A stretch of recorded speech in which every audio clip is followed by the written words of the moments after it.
Sosok Brigpol Nova yang gagalkan aksi begal di jalan lintas Bengkulu, Lubuk Linggau. Video yang memperlihatkan polisi gagalkan aksi pembegalan terjadi di Kabupaten Rejang Lebong, Bengkulu viral di media sosial.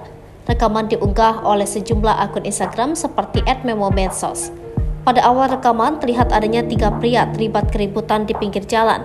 Lokasinya berada di jalan lintas Curug Linggau, Rejang Lebong, tepatnya di Desa Simpang Beliti, Kecamatan Binduriang, Rejang Lebong. Belakangan terungkap pria berbaju merah dalam video merupakan pelaku pembegalan. Sementara pria berbaju biru adalah korbannya dan berbaju putih seorang anggota kepolisian. Polisi tersebut berusaha menggagalkan aksi begal dengan menolong korban.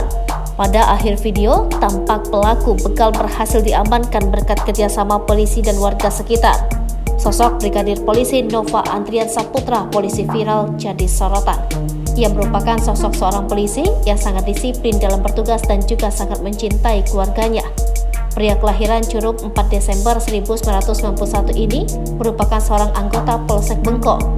Lanjut sinar, Brigpol Nova merupakan bapak satu anak ini. Dirinya dilatih dan dididik menjadi polisi yang melindungi, mengayomi, dan melayani masyarakat.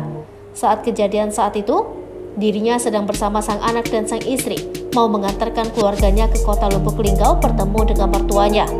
Dari karirnya, ia bergabung ke Satreskrim Polres Rejang Lebong tahun 2012, lalu sempat menjadi ajudan Kapolres Rejang Lebong 2014-2017. Kemudian di 2018-2022, beliau bergabung di unit Reskrim Polsek Sindang Kelingi.